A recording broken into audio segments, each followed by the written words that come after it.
upfront disclaimer, this podcast will not attempt in any way, shape, or form to make an excuse for the Penguins' early elimination from these Stanley Cup playoffs, but it will be about officiating. Good morning to you. Good Thursday morning. I'm Dan Kovacevic of DK Pittsburgh Sports. This is Daily Shot of Penguins. Comes your way bright and early every weekday morning if you're into football and or baseball. I also offer up daily shots of Steelers and Pirates right where you found this. The Penguins did not lose to the Islanders because the refs jobbed them. The Penguins did not lose to the Islanders because the refs aren't generally very good at their jobs and don't call enough. Hooking, holding, high-sticking, tripping really became a thing in these playoffs. But none of those was why Pittsburgh was eliminated. The reason that Pittsburgh was eliminated, repeat after me, was that Tristan Jarry couldn't make any saves. So now that I have that out of the way, the NHL's officiating is, in fact, terrible. When I say officiating, I'm not just referring to the men on the ice. Officiating is always, and should be, a collective process that works from the top down. Any sport, any league. You've got to have a common understanding of what kind of product you'd like to put forth. You've got to have a common understanding of what constitutes safety and respect for the participants. And you've got to have a common understanding of how those things should be adjudicated, not just at ice level, but also in terms of supplemental discipline. And the NHL whiffs on every last count. Every last count. So, while it would be easy to look at these playoffs and say, why did the league, presumably from the league office, make it okay to go back to the days where playoff games were just basically free-for-alls, even when it comes to minor penalties, even when it comes to black and white minor penalties like tripping? Have you ever seen this much uncalled tripping? It is maybe the easiest rule in the book to enforce. You're using a part of your body to take somebody's legs out. You know, you could probably pull in someone off the street who'd never seen a hockey game before to be able to discern what's tripping. So somewhere along the line, either the league decided it was going to, quote, just let the boys play, end quote, or more likely, just didn't really do anything to enforce existing standards. That's what happens when you lack leadership. That's what happens. People just get kind of lax or lazy. Never mind that not calling minor penalties leads, most often, to uglier things on the rink, because players will always take what you give them. And so will coaches. And the coaches will coach up their players to stretch everything to its limits. Not just their players' effort level, but also to what degree they can bend the rules. You're looking for every little edge you can acquire. So if you go through the first 5 minutes of a first period and you see that the refs let a tripping go, or has let a holding go, or a hooking go, you might think, oh, yeah, they're just going to let us play, and everybody's just kind of getting a little bit wind up about that. And yeah, this is going to be our kind of game, because both teams are always going to think that. And then it turns into, a lot of what we've seen. I'd love to say something like, they need to get rid of all these refs and hire better refs, train them better. But that's not the answer here. I'd love to say stuff like, there should be a merit system. Well, there actually is one. They grade their own officials. And the ones who grade the best are the ones who keep going through the playoffs. And has anybody else not noticed any significant improvement in the officiating as the playoffs have gone along? No, me neither. This portion of Daily Shot of Penguins is brought to you by Fubo TV. Monthly cost of cable is over $200. Fubo TV is $65 a month to watch all the same channels, including AT&T Sportsnet Pittsburgh.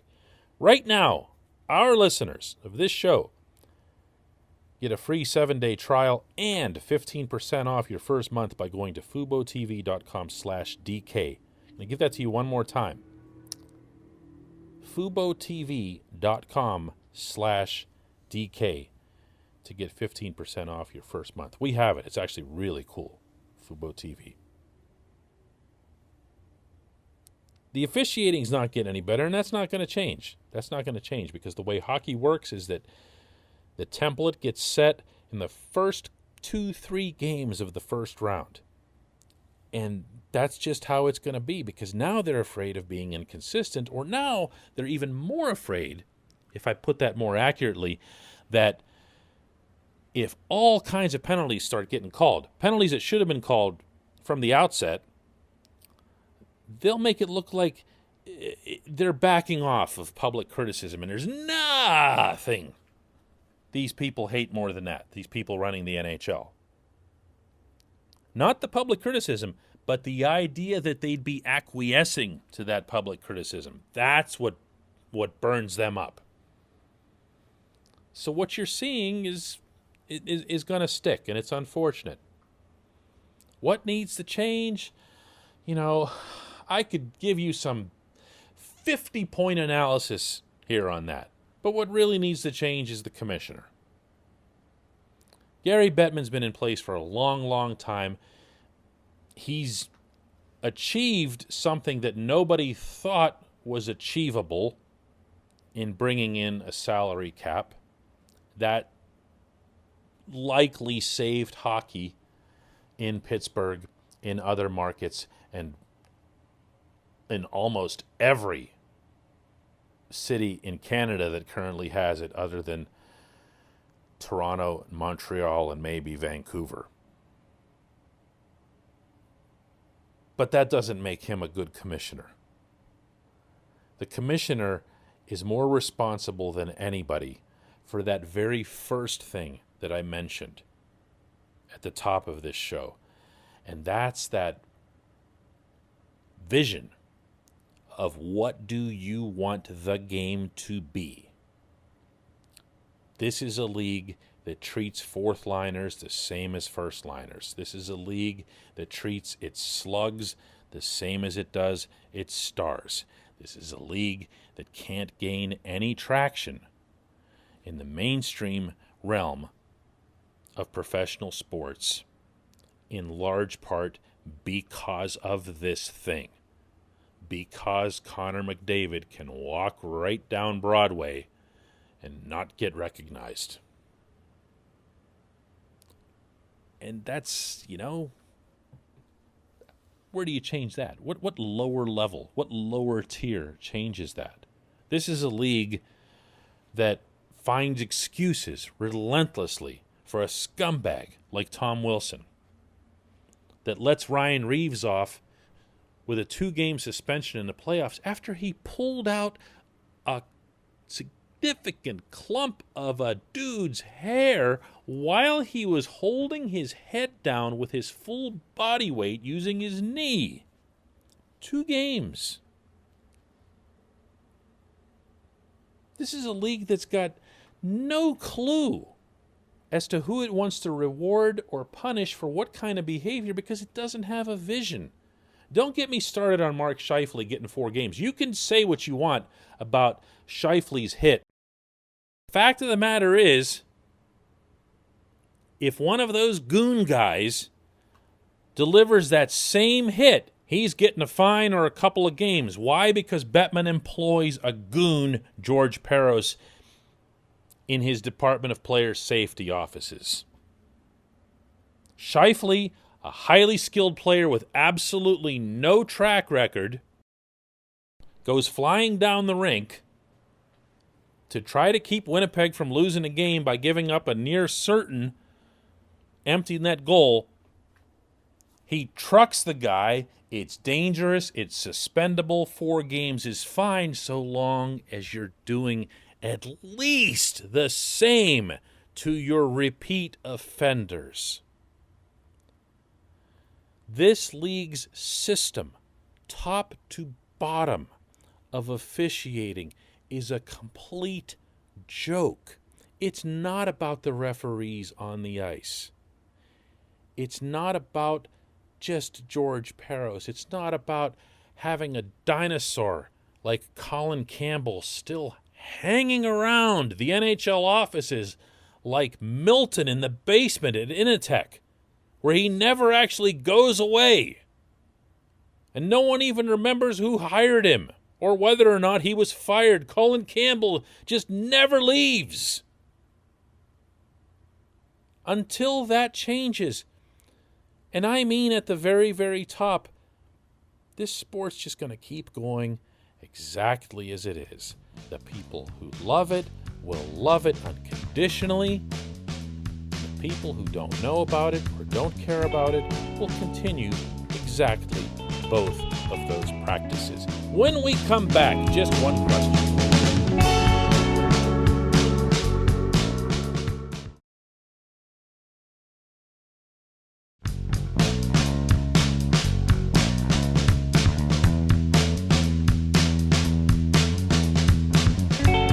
It's time for just one question, and that's brought to you always on this program by the good people at the Greater Pittsburgh Community Food Bank, where they are committed to providing food for all of our neighbors in need across western Pennsylvania. They, in turn, need your help.